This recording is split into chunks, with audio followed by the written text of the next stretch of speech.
안녕하세요, 최종락입니다. 오늘 저희가 함께 이야기 나눌 영화는 한국에도 많은 팬을 보유하고 있는 고마츠 나나가 주연한 영화 사랑은 비가 갠 뒤처럼입니다. 한국에서는 2019년 2월 27일에 개봉이 되었습니다. 큰 인기를 한국에서 얻지는 못했지만 많은 사람들이 이 영화에 대해 관심을 보이고 있는 것 같습니다. 특히 원작 만화와 애니메이션을 통해 많이 알려진 영화이기도 하죠. 이 영화는 마유즈키 준의 만화가 원작입니다. 물론 텔레비전 애니메이션으로 소개되기도 하였고요. 먼저 간단히 영화의 줄거리를 설명하겠습니다. 아킬레스건 부상을 입고 육상 선수의 꿈을 접게 된 17세 소녀 다치바나 아키라는 패밀리 레스토랑에서 아르바이트를 하면서 점장인 곤도 마사미라는 45세의 아저씨를 좋아하게 됩니다. 결론부터 말씀드리면 이 영화는 소녀와 아저씨의 이상한 사랑에 대한 이야기가 아닙니다. 자신의 꿈을 잃어버리고 잠시 멈춰서 있던 두 사람이 앞으로 나아간다는 성장 이야기입니다. 몇 가지 키워드를 통해 이 영화를 함께 읽어보도록 할게요. 첫 번째 키워드는 바로 호칭과 두 사람의 관계의 변화입니다. 남자 주인공 곤도는 자신을 지칭할 때 일본어로 보쿠 혹은 오레라는 단어를 사용합니다. 일본어 표현 중에 남자들이 나를 표현하는 호칭에는 와타시, 보쿠, 오레 등이 있습니다. 다치바나는 곤도가 보쿠라는 호칭에서 오레라는 호칭을 사용하자 기뻐하는 모습을 보입니다. 한국어 자막으로는 아저씨에서 남자라는 단어로 번역이 되어 있더군요. 이러한 번역이 한국어로 번역하는 데 있어서는 어쩔 수 없는 표현이 되기도 하겠습니다만 두 사람의 관계를 설명하는 데 있어서는 오해를 불러올 수도 있을 것이라는 생각이 들었습니다.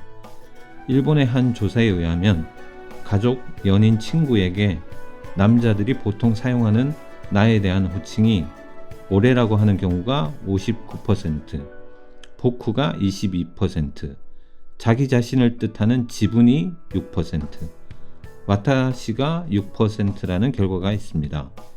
호칭에 대한 이미지 역시 와타시와 지분이라는 호칭은 공적이고 겸허한 태도로 상대방을 존경하는 경우에 일반적으로 사용됩니다. 오레는 일반적으로 자신을 멋있게 보이거나 부하 혹은 동료들에게 사용하는 젊은 남성들의 호칭의 이미지를 갖습니다. 마지막으로 보쿠는 어느 정도의 공적인 표현으로 상대방을 존중하는 경우에 사용이 됩니다.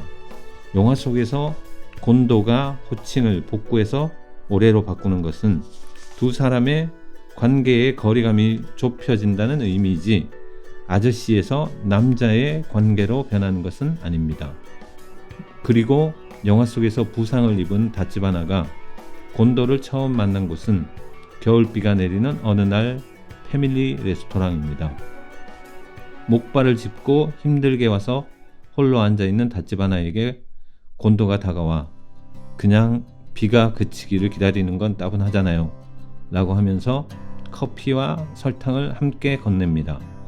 그리고 곧 개일 겁니다 라는 말을 전합니다.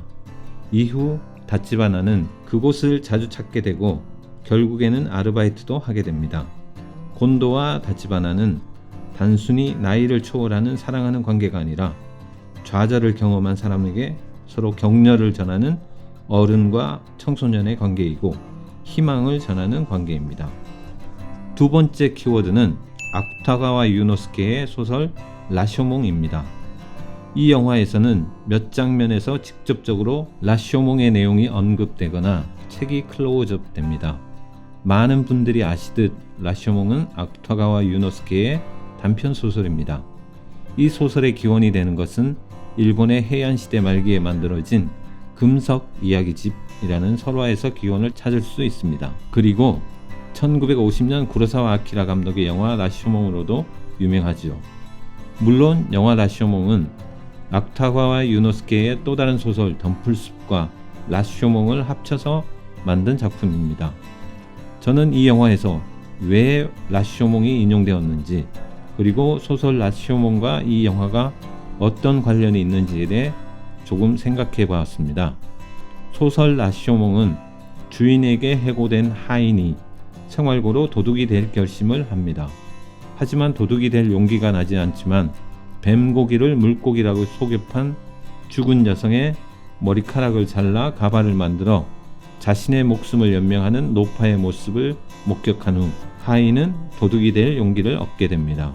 노파는 자신이 여성의 시체에서 머리카락을 자르는 것은 나쁜 일이지만 살기 위해서는 어쩔 수 없는 정당한 일이라고 이야기합니다. 노파의 이야기를 듣고 있던 하인은 자신 역시 살기 위해 노파의 옷을 훔쳐서 그곳을 떠나게 됩니다.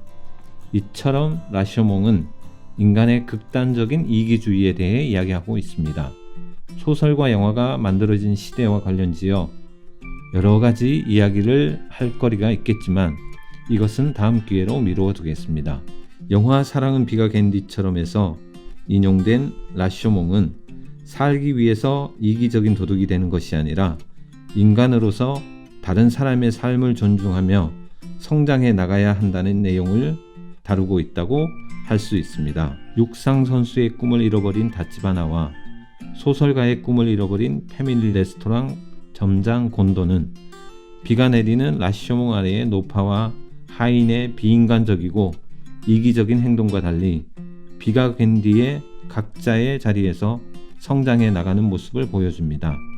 다시 육상에 도전하는 다치바나와 소설에 도전하는 곤도는 라쇼몽 아래에서 살기 위해 집착하는 노파와 하인과 달리 서로를 격려하고 미래를 향해 나아갑니다.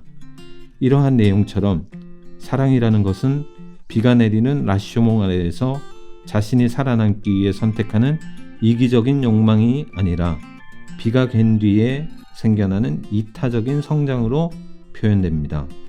물론 이러한 성장에는 두 사람의 관계 이외에도 친구와 가족의 도움이 동반되어야 합니다. 흔히 청춘 영화가 사랑을 다루고 있다고 생각합니다만 청춘 영화에서 중요한 것은 성장의 내용입니다. 영화 속 다치바나와 곤도는 나이를 초월한 사랑 대신에 서로 성장을 선택합니다. 따라서 이 영화는 청춘 영화의 장르로 분류할 수 있을 겁니다. 이상이 사랑은 비가 갠 뒤에를 통해 살펴본 영화의 또 다른 해석이었습니다. 마지막으로 이 영화의 한 줄 평입니다. 사랑은 비가 갠 뒤에는 비가 내린 후 다시 하늘은 반드시 개입니다. 그러면 오늘은 여기까지입니다. 여러분 안녕.